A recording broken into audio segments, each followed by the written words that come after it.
Good afternoon, everybody. A very warm welcome to Nokere Koerse.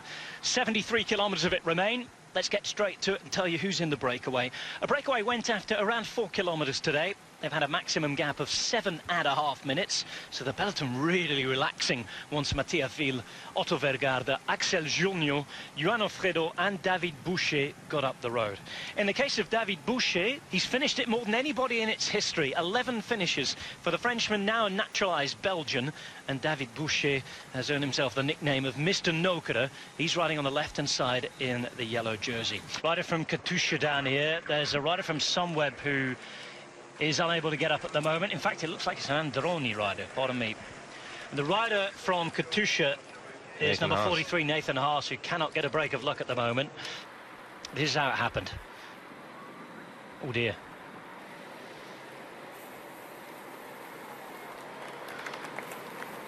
Oh, we've had another crash. Ooh, another crash. And this time there's riders in the ditch. Oh dear, oh dear, oh dear. Rider from Sky down there, right in the centre of your picture, and it looks like it's Owain-Doull, isn't it? Yeah.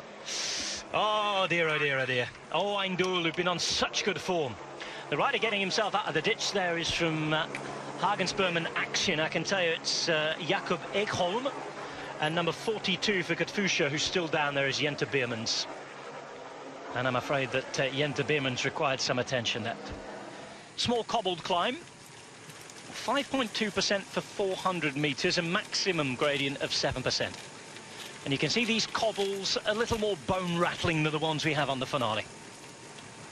You're all training roads, these, Magnus. Well, they are, yeah. And this particular section is actually going this direction, quite grippy, and falls flat all the way. And it's quite a long section. It's sectioned off in sort of slightly shorter bits. It's hard enough, as you can see. Got our first struggler, haven't we? Yeah. It's Mattia Vil of Androni Giocattoli. Oh, and I think that might have done for him. The breakaway will have to leave a man down. Desperate to hold on since the start, and he's been doing a decent job until then. Direct Energie. We mentioned Sky. This is another team that's going to change its name to Total very soon. And the rider is Axel Junior of Direct Energie. Cobbles over for the front three riders as De Koning Quickstep tries to take it up again at the front of the bunch. Well, this is that chase for position now. It's really important to get into to that part of the course front row, or very, very close to it at least. Max Walscheid there in the red for somewhat. Big sprinter moving up as well, and you kind of need these big sprinter guys and lead-up men to do these sort of jobs. They're extremely good at positioning themselves and doing a job for team leaders. And with riders down, you could see that happening from a mile off. Of course. Not in off-road, everybody sprinting for it, riders having to go on the grass, and exactly what you were talking about there, Magnus. This is exactly why you need to be right at the front coming into these sections, so that you don't get caught up in this sort of stuff. So Kuchekov's down again. Yeah. Second time for him. Then there's another Lotto Soudal rider down. It's Brian Van Houten. Yeah. Well, you were saying there's lots of teams who are active here. There's a mutual congratulations, shake of hands. Well done, guys. The day's done. King of the mountains is David Boucher there in the yellow. So the break is over, as you said it would be, Magnus. And the first attack comes from a rider from Wallonie-Bruxelles. Followed straight away by Ofredo, who wants to go again. Adventure number 2 of the day for the Wanty Group Gobelman. Corendon Circus get a rider in this move. Question is it going away? Someone else tries to join in. 2 other riders, 3, and that takes the dominoes over and brings everybody back, I'm sure. Carissé and Rousseau. Carissé, the man at the front here. Rousseau riding for the Breton team. Arker Samsek, who still haven't had confirmation that they'll be riding the Tour de France this year. Yeah, and I think a lot of the teams are sort of hanging on that invite to the Tour de France as well. So sponsorship deals have been made with the lights of going to the Tour. This is Rémi Cavagna at the front, the French under-23 former time trial champion. De Koning Quickstep told to take up the chase now, and immediately the breakaway loses 5 seconds. Bora Hansgrohe looking after Pascal Ackermann really well, and Ackermann will be a man feeling internal pressure right now for Bora Hansgrohe. He's in about 15th position there, national colours, easy to spot. Just in front of the Dutch national champion, Mathieu van der Poel. Mathieu van der Poel's team also had a sprinter, Roy Jans, who had a mechanical problem not long ago. Still a lot of bodies there. Still a lot of riders in there, yeah, definitely. Question is, you know, who have we got that are fast men, and what riders have they got around them to set things up for them? Van der Poel seems to be sort of wheel surfing on his own there, moving himself up and putting himself in position. CCC are there with a lot of riders. You can only think that Mareczko is here if they're working so hard. They do have Jonas Koch, who's a fast finisher as well. Yeah.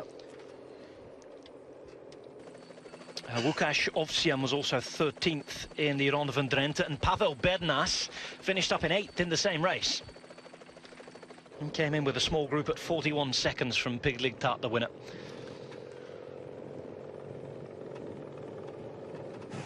Evenepoel back on at the back. De Volder there with him as well. Time for any riders involved here, if they want to be involved in the shake-up, to move up, because we're in the last 2 kilometres now. Well, I think De Volder wants to be up there near the front now, trying to help Van der Poel out. You think Van der Poel will go for it here? Definitely. Looking at him there now, he's sitting in about 15th wheel at this moment in time. Got another little bit of a straight here, and then you turn right off this road. You start descending, and then about 200 meters flat before you start turning back up in towards the finish line, and that cobbled uphill finish. Sunweb really looking well organised on the left-hand side here now, in the red. Well, Max Valsgaard is their main sprinter. They desperately need what would be their first victory of the season. 1.3 kilometres to go. Bouhanni from Cofidis. He's kept himself nicely hidden. We've hardly seen him throughout the race today. 1 kilometre left.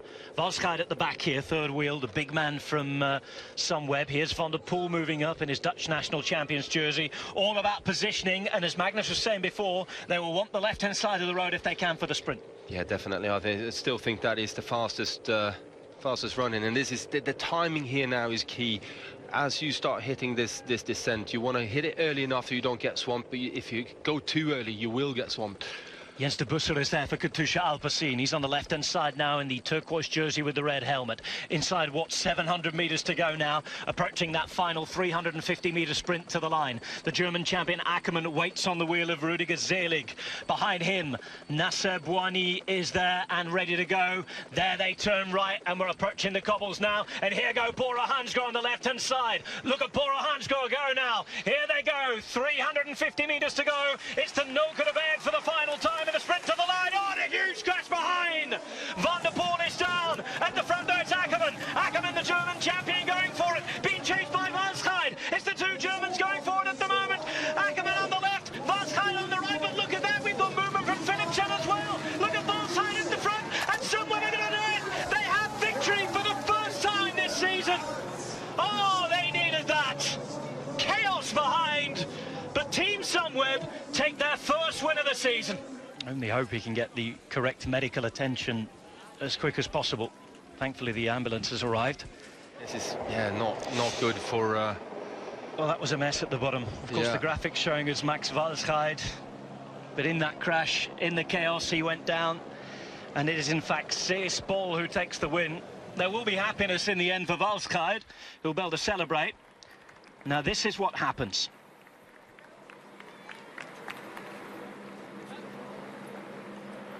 Valsgaard at the back goes down. They look around. Obviously, there's a call on the radio there to say it is not for Valsgaard. There is Van der Poel on the left-hand side. Hodge is caught up with him, so he's out of the game. And in the meantime, it is Ackermann who goes very, very early indeed. Philipsen trying to follow on the left-hand side as well.